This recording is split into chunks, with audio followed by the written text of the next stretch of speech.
Abram vivait à Ur des Chaldéens, une terre prospère remplie d'idoles et d'ambitions humaines.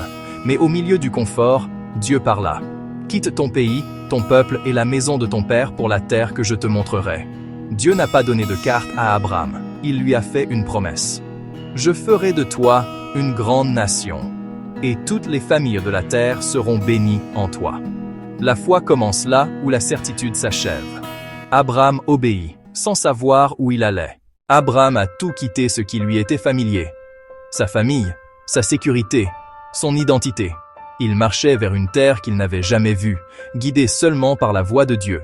L'Écriture nous dit « Abram partit, comme l'Éternel le lui avait dit ». La véritable obéissance n'attend pas de confirmation. Elle agit selon la parole de Dieu. Abram construisait des autels partout où il allait, adorant Dieu en territoire inconnu. La foi n'enlève pas les épreuves. La famine frappa le pays. La peur entra dans le cœur d'Abram. En Égypte, Abram fit des erreurs. Mais Dieu resta fidèle, même quand Abram fléchit. Cela nous enseigne. Les promesses de Dieu sont plus fortes que la faiblesse humaine. La foi grandit non par la perfection, mais par la persévérance. Un conflit éclata entre les bergers d'Abram et ceux de Lot. Abram avait le droit de choisir en premier. Au lieu de cela, il choisit la paix. Si tu vas à gauche, j'irai à droite. C'était la foi par l'humilité. Après qu'Abram eut lâché prise, Dieu parla de nouveau. Lève les yeux. Toute la terre que tu vois, je te la donnerai. La foi qui lâche prise gagne davantage. Dieu emmena Abram dehors et dit, « Regarde le ciel et compte les étoiles. Telle sera ta postérité. » Abram crut Dieu. Et cela lui fut imputé à justice.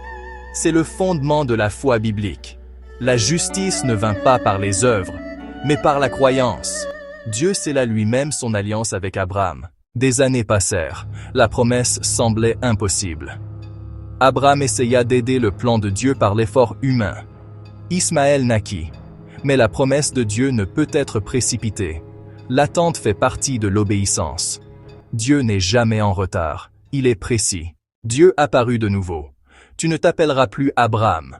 Ton nom sera Abraham, père de nombreuses nations. Dieu ne fait pas que des promesses. Il donne une identité. La circoncision marqua l'alliance.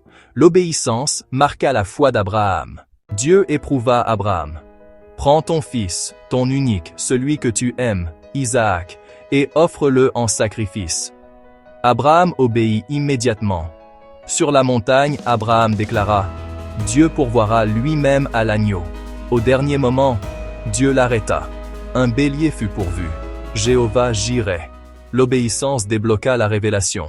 En raison de l'obéissance d'Abraham, l'histoire du salut fut préservée. D'Abraham vint Isaac. D'Isaac vint Jacob. De Jacob vint Israël. D'Israël vint Christ.